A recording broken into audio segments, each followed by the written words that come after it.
khamar ini menjadi penyebab datangnya corona, Pak. Di antara maksiat-maksiat yang banyak, salah satunya adalah kita biarkan para peminum khamar. Saya berulang-ulang mengatakan, Masya Allah, para pemimpin kalau mau lepas daripada ancaman Allah di hari akhirat, maka berjuanglah. Berjuanglah. Yang di kampung, berjuang semampu mungkin untuk menahan jangan terjadi khamar di kampung. Kalau sudah terjadi juga, sudah kita dari rumah ke rumah, kita jadikan satgas, kita buat orang-orang merazia, anak-anak kos kita buat pengumuman, masih juga ternyata yang meminum khamar orang yang punya jabatan, susah untuk ditaubatkan, maka insya-Allah Pak Kecik, Camat, Wali Kota selamat dari ancaman Allah kalau sudah berbuat.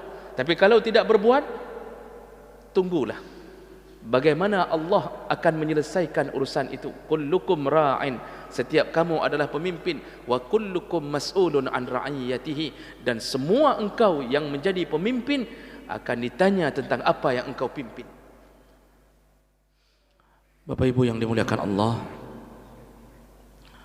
kita masih menyambung pembahasan tentang orang-orang atau golongan orang-orang yang diharamkan surga berdasarkan ayat dan hadis-hadis Nabi sallallahu alaihi wasallam.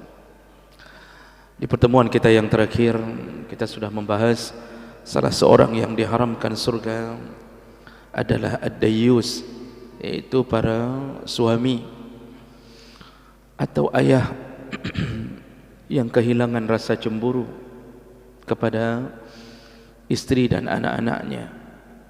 Ya, jadi dia biarkan maksiat dalam keluarganya, haram surga. Jadi hati-hatilah dengan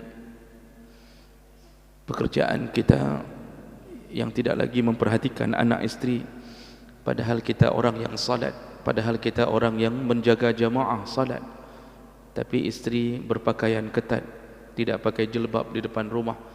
Anak ya, kita biarkan melakukan maksiat di luar rumah. Ini suami ini dijamin haram untuk masuk ke surga Allah. Berikutnya jemaah melakukan Allah, masih dalam satu hadis, golongan yang diharamkan surga berikutnya adalah mudamminul khamar. Jadi ini masih dalam satu hadis dengan dayyus. Kata Rasulullah sallallahu alaihi wasallam, salasatun hurriman alaihimul jannah, ada 3 orang yang diharamkan surga untuknya, yaitu mudamminul khamar, pecandu khamar, orang yang sampai meninggal tidak taubat dari meminum khamar dan sejenisnya. Jemaah mereka Allah, dulu khamar betul-betul dibuat dari perasan anggur. Di zaman Nabi, zaman jahiliyah, itu khamar benar-benar dibuat dari perasan anggur. Makanya sampai hari ini kalau kita ke bahagian manapun di Arab, semua jus dijual. Jadi toko-toko penjual jus itu macam model jus yang tidak ada di kita, ada di sana.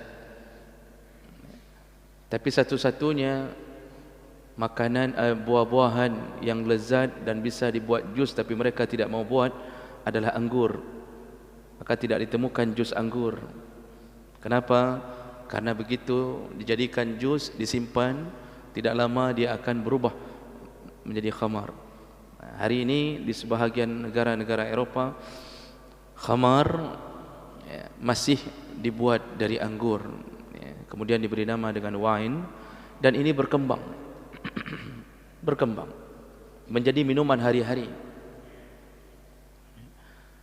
Jemaah maka Allah, orang-orang yang meminum khamar apapun jenisnya, dulu anggur dijadikan khamar, sekarang orang menemukan hal-hal baru tapi sifatnya, illahnya masih sama dengan khamar, yaitu sama-sama memabukkan.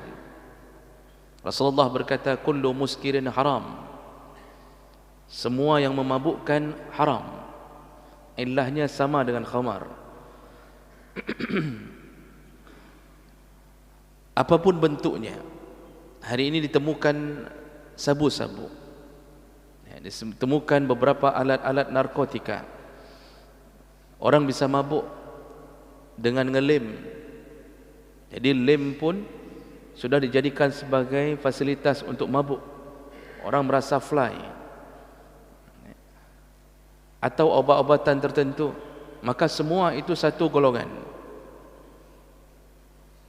Ada yang mengatakan bahawa kalau tidak mabuk kan tidak mengapa. Karena mendengarkan bahasa memabukkan, lalu dia mengatakan kalau tidak mabuk kan tidak mengapa. Apa jawaban Nabi? Kata Rasulullah, kullu ma askara kathiruhu faqaliluhu haram. Apapun bentuknya yang kalau diminumnya banyak, diminum banyak mabuk, maka minum sedikit pun haram.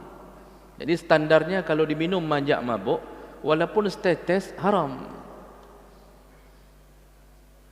Ini ada yang berdalih hari ini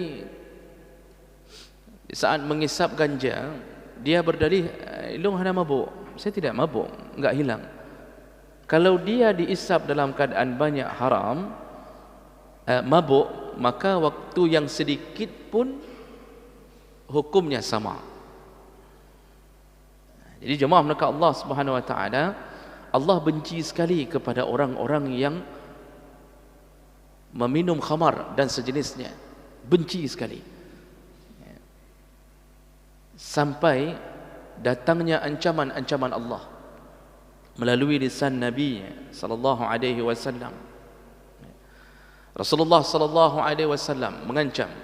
Yang pertama, man syaribal khamra, barang siapa yang meminum khamar kali pertama dengan sengaja dan punya pengetahuan bahawa itu khamar, kali pertama, lam tuqbal salatuhu 40 lailah, maka ditutup pintu salat untuknya 40 hari 40 malam. Kali pertama minum dengan sengaja, langsung ditutup pintu salatnya 40 hari 40 malam. Fa in taba taballahu alaihi, kalau dia taubat, Allah terima taubatnya.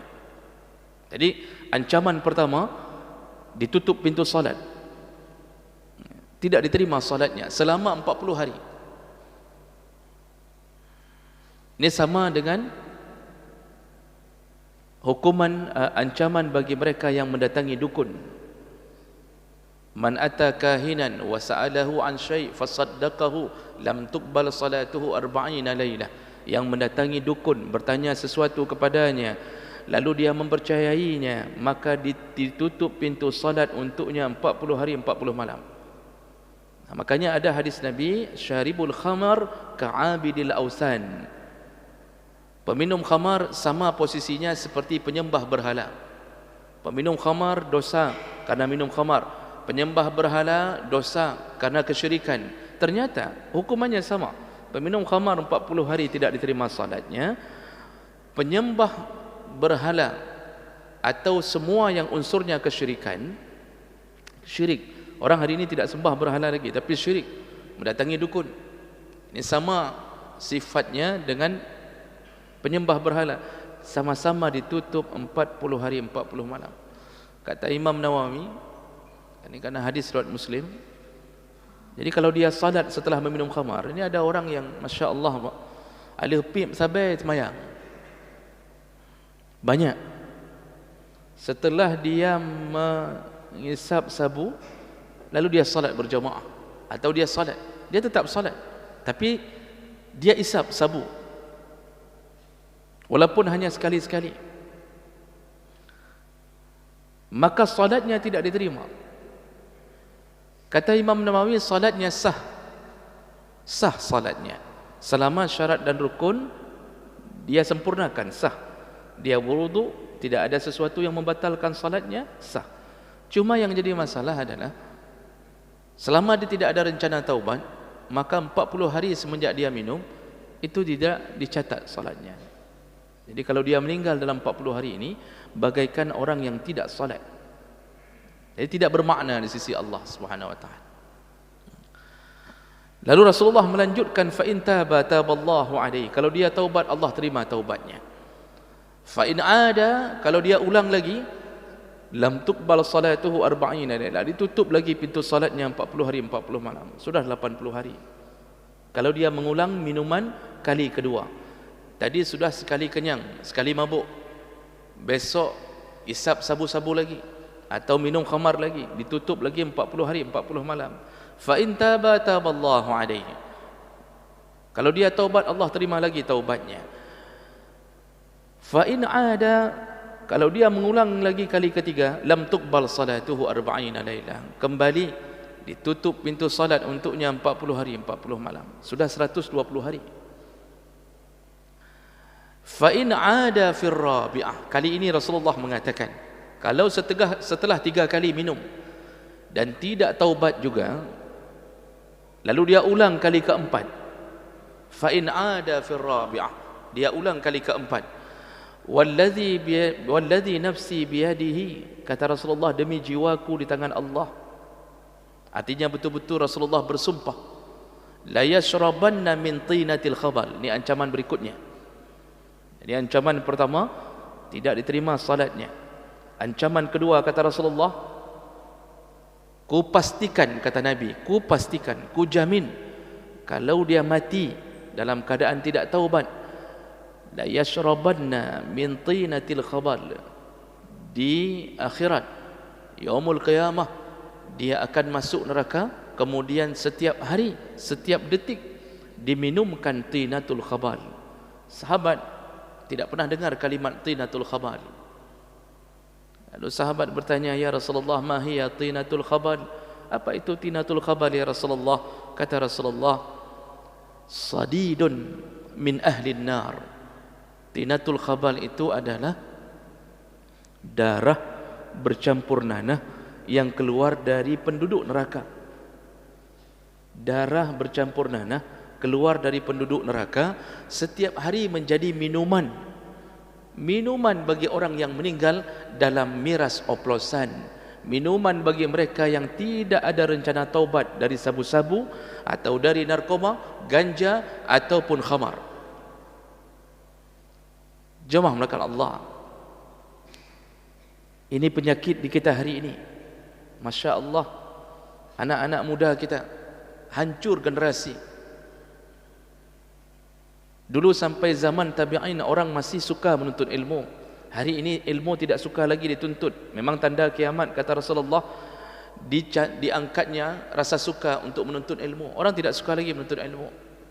Apa yang dia sukai? Di tangannya HP, mendownload game, harinya hanya hidup dengan game, bermain judi dalam game. Dan kemudian apa yang mereka lakukan? Mereka mengerjakan amalan-amalan yang dulu dihindari oleh sahabat-sahabat dan tabi'in dengan menghindarkan sekuat-kuatnya. Hari ini minum khamar, sabu-sabu menjadi hal biasa. Dumpat dah dengar tabe-tabe. Yang kita tidak sangka orangnya sabu-sabu. Dari mana bermula? Pendidikan yang salah. Pertama bermula dari pendidikan orang tua yang salah. Rasulullah sudah ajarkan penahan maksiat itu ada pada 3 tahun. Pendidikan kita pertama menyuruh anak salat. Dari umur 7 tahun sudah disuruh salat.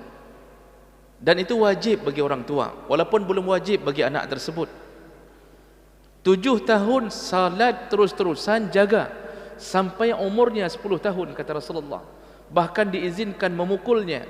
Walaupun undang-undang perlindungan anak diharamkan memukul, tapi agama kita dibolehkan memukulnya. Untuk apa? Kalau sudah 3 tahun bertahan dalam salat, kita yang lelah, bukan dia yang lelah. Itu umur 7 sampai 10 anak-anak itu tidak terlalu mikir masalah salat. Orang tuanya lah yang lelah. Panggil sana, panggil sini. Ya, kadang-kadang sudah hilang lagi, tidak pulang salat asar, kita marah-marah, kita kawal terus-terusan, kita suruh mandi, menjelang maghrib, kita sedikit cubit, kita bawa lagi ke masjid. Macam model kita lakukan. Subuh susahnya dibangunkan. Kita yang hampir bergin, Pak.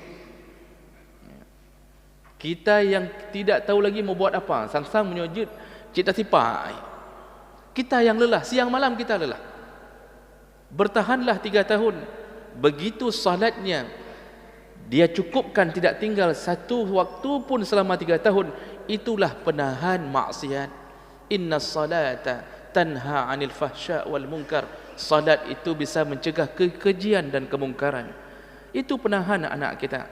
Maka kalau tidak mau lelah dari umur 7 sampai 10 tahun dia di saat berkembang, maka kita akan lelah setelah dia menjadi remaja. Maka hari ini yang lelah adalah orang-orang tua yang tidak mau mendidik anaknya salat. Sementara anaknya dalam masalah. Kenapa? Kita lebih memilih lelah di waktu dia remaja daripada memilih lelah di waktu dia sedang disuruh oleh Nabi untuk mendidik salat. Jadi pendidikan salat. Pendidikan yang salah menyebabkan apa? Kalau salat tidak ada, masuk SMP. Model pendidikan kita berbau-bau liberal. SMP, SMA itu dipenuhi, dijali dengan pengetahuan umum. Kalau ada pelajaran agama 2 jam dalam seminggu, itu pun kadang-kadang guru agama tidak faham agama, hanya gara-gara lulus PNS jadikan guru agama. Kitab tidak pernah baca, jangankan kitab besar, matan takrib pun tidak faham. Jadi yang diajarkan hanya yang di buku. Hanya yang di buku. Tidak ada dunia dakwah. Apalagi sebagian guru hari ini disibukkan dengan kertas. Yang penting kertas. Yang terfikir apa? Sertifikasi. Jadi hari-hari hanya mengisi sertifikasi. Lalu belum habis sertifikasi keluar, lalu kemudian para guru disibukkan dengan persiapan akreditasi. Begitu-begitu saja hidupnya. Mengajar tidak menjadi bahagian lagi yang untuk mengubah umat. Orang tidak ikhlas lagi mengajar. Kenapa? Dia tidak ada waktu untuk mengajar, dipaksa oleh pemerintah, siapkan berkas. Itu saja kerjanya. Maka terjadilah berbagai macam kerusakan. Apalagi dalam satu sekolah, kadang-kadang guru yang betul-betul menjalankan perintah Allah untuk dakwah itu hanya sekitar 5 orang dari 50 guru. Yang lain tidak peduli, yang penting long kutamong ku mengajar kabeh. Masalah anak orang itu tidak ada urusan. Itu dilengkapkan dengan peraturan bahwa anak punya hak untuk didengarkan suaranya, anak punya hak untuk dilindungi, anak tidak boleh dipukul, anak tidak. Itu semua tercantum dalam Undang-Undang Perlindungan Anak. Semenjak undang-undang itu menguasai negara ini, maka semenjak itu guru pun tidak mau menyentuh anak-anak lagi. Karena kalau disentuh yang masuk penjara guru. Bokiban bangai peraturan. Sebangai-bangainya peraturan itulah dia. Guru mendidik anak yang ikhlas kadang-kadang sampai harus memukul agar anak itu berubah menjadi orang baik. Diusahakan jadi orang baik, begitu dipukul orang tuanya yang membela anak ini untuk tetap jadi orang jahat. Dulu masa kecil kita, Bapak Ibu maka Allah Subhanahu wa taala, bagaimana gaya pendidikan? Nampaknya memang kejam. Masya Allah, kita mengaji tidak datang mengaji atau terlambat saja disuruh tahan tangan. Itu rotan selalu memenuhi garis-garis tangan. Jadi garis tangan ada 3 dipenuhi lagi oleh rotan. Beranikah kita melaporkan ke orang tua? Tidak. Kenapa? Kalau lapor orang tua akan mengatakan apa? Kalau kamu tidak salah mana mungkin dipukul oleh guru, dihantam sekali lagi oleh ayah kita, Pak. Yang tadi gembung tangan, gembung muka-muka, Pak. Begitu hebatnya sinerginya antara guru dengan orang tua. Maka jadilah kita hari ini, walaupun mungkin kadang-kadang salat jamaah malah sedikit, tetapi bisalah untuk menjaga-jaga diri. Tapi lihatlah generasi kita hari ini, kelilinglah satu Lot Semawe. Lihat apa yang terjadi, subhanallah. Hidup di dalam sabu-sabu, hidup dalam khamar.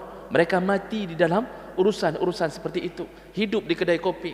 Maka salah satu cara Allah menutup kedai kopi setelah para penceramah tidak berhasil menutupnya, dikirimkanlah corona. YouTube kedai kopi mandumpan. Uroje ada pegang. Dari mana ke mana kita bilang salat maghrib jangan pelihara orang di dalam kedai kopi. Dipeliharanya orang. Hari ini Allah kirimkan pasukannya. Jemaah maka Allah Subhanahu wa taala. Berhati-hatilah kalau anak kita ada satu orang saja tersandung dengan sabu-sabu dan khamar. Kalau itu bahagian daripada kelalaian kita, bukan hanya dia yang masuk neraka, tapi kemudian dia menyeret orang tuanya untuk masuk ke dalam neraka Allah.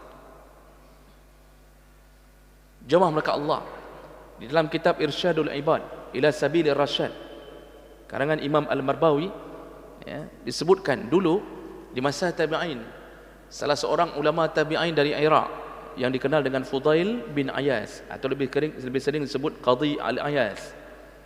Beliau didengarkan petuah beliau, didengarkan fatwa beliau, nasihat-nasihat terbaik di masanya. Fudail punya murid, Imam Fudail punya murid, karena terlalu banyak murid, beliau orang yang banyak diikuti. Nah, salah satu muridnya di saat sakaratul maut, ini ceritakan dalam kitab itu, tertahan mengucapkan kalimah la ilaha illallah. Lalu diundanglah gurunya Fudail. Jadi gurunya datang. Lalu Imam Fudail mentalkinkan orang ini, anak muridnya ini, ditalkinkan dengan mohon kepada Allah agar dibebaskan kekeluhan lidah untuk bisa mengucapkan la ilaha illallah. Terus-terusan ditalkinkan, dan ternyata sampai mati tidak bisa mengucapkan la ilaha illallah. Imam Fudail keluar dari rumah itu sambil menangis, tapi dia bingung kenapa murid ini tidak bisa mengucapkan la ilaha illallah, padahal nampaknya hari-harinya saleh. Dan tidak lama setelah kejadian itu, Imam Fudail bermimpi, dia bertemu kembali dengan muridnya yang tidak bisa mengucapkan la ilaha illallah itu. Lalu dia bertanya, ada apa dengan engkau? Dilihat dulu dalam mimpi itu, murid itu diseret dalam neraka Allah. Lalu Imam Fudail bertanya, ada apa denganmu? Kata murid ini, wahai Imam, sebenarnya aku ada satu penyakit, dan salah satu tabib yang aku datangi menyarankan aku agar penyakit ini tidak terlalu sering kambuh. Aku disuruh meminum khamar setahun sekali saja, dan aku tidak memberitahukanmu. Aku telah melakukannya setiap tahun, hanya sekali dalam setahun, untuk menjaga agar penyakit itu tidak kambuh. Aku taat kepadanya, dan itulah yang menyebabkan aku tidak bisa kembali mengucapkan kalimah Allah, kalimah tauhid tadi. Jemaah melakukan Allah, ini hanya gara-gara berurusan ingin sembuh. Khamar dijadikan obat, langsung kalimah tauhid tidak bisa diucapkan. Bagaimana seandainya hari ini menjadi minuman biasa? Ya. Maka takutlah kepada sesuatu yang dilarang Allah. Allah kalau sudah melarang sesuatu, hambanya melawannya, hambanya menerjang larangan Allah, Allah marah. Makanya Aisyah radhiyallahu anha ketika ditanya oleh Anas bin Malik, dalam hadis yang sahih disebutkan, Anas bin Malik bertanya ke Aisyah, ya ummul mukminin, wahai ummul mukminin, hadisina, kabarkan kepada kami, anil zilzal, tentang gempa. Bagaimana gempa itu? Apa kata Aisyah? Idza tafahash az-zina, kalau zina sudah merajalela, kata Aisyah, wasyaribu al-khamar, dan orang sudah beramai-ramai minum khamar, beramai-ramai minum khamar, wadarabu al-maghani, dan orang sudah merajalela memukul alat-alat musik, laqad aghara Allah, disitulah Allah sudah mulai cemburu. Dan ketika Allah cemburu, arti cemburu Allah marah. Allah merasa hamba tidak dekat lagi dengannya, dia cemburu. Bagaimana cara Allah untuk melampiaskan kecemburuannya? Allah berkata kepada bumi, lalu waqala Allahu ilal ardi, Allah berkata kepada bumi, tazalzali, wahai bumi, bergoncanglah. Fa in tabu wa naza'u, kalau mereka taubat, mereka kembali melepaskan maksiat itu, maka berhentilah. Wa illa, kalau mereka tidak berhenti dari maksiat itu, hadamahullahu alaihim, Allah hancurkan kaum tersebut. Jadi khamar ini menjadi penyebab datangnya corona, Pak. Di antara maksiat-maksiat yang banyak, salah satunya adalah kita biarkan para peminum khamar. Saya berulang-ulang mengatakan, Masya Allah, para pemimpin kalau mau lepas daripada ancaman Allah di hari akhirat, maka berjuanglah. Berjuanglah. Yang di kampung, berjuang semampu mungkin untuk menahan jangan terjadi khamar di kampung. Kalau sudah terjadi juga, sudah kita dari rumah ke rumah, kita jadikan satgas, kita buat orang-orang merazia, anak-anak kos kita buat pengumuman, masih juga ternyata yang meminum khamar orang yang punya jabatan, susah untuk ditaubatkan, maka insya-Allah Pak Kecik, Camat, Wali Kota selamat dari ancaman Allah kalau sudah berbuat. Tapi kalau tidak berbuat, tunggulah. bagaimana Allah akan menyelesaikan urusan itu. Kullukum ra'in, setiap kamu adalah pemimpin, wa kullukum mas'ulun an ra'iyatihi, dan semua engkau yang menjadi pemimpin akan ditanya tentang apa yang engkau pimpin. Jino hana sau tamle. Cuba lihat sekeliling waduk. Kelilinglah sekali-sekali. Lihatlah bagaimana rusaknya generasi kita. Jemaah mereka Allah Subhanahu wa taala. Dan yang terakhir yang perlu kita waspadai, khamar ini itu sumber kerusakan. Semua rusak gara-gara khamar. Orang melakukan maksiat yang tidak dia duga gara-gara khamar. Para ulama tidak mentoleransi amalan-amalan yang seharusnya tidak sah tapi menjadi sah gara-gara khamar. Contoh, orang menjatuhkan talak. Kalau orang menjatuhkan talak, pada dasar hukumnya kalau menjatuhkan talak dalam keadaan hilang akal, tidak sadar diri, itu tidak jatuh talak pada dasarnya. Orang stres menjatuhkan talak, tidak jatuh talaknya.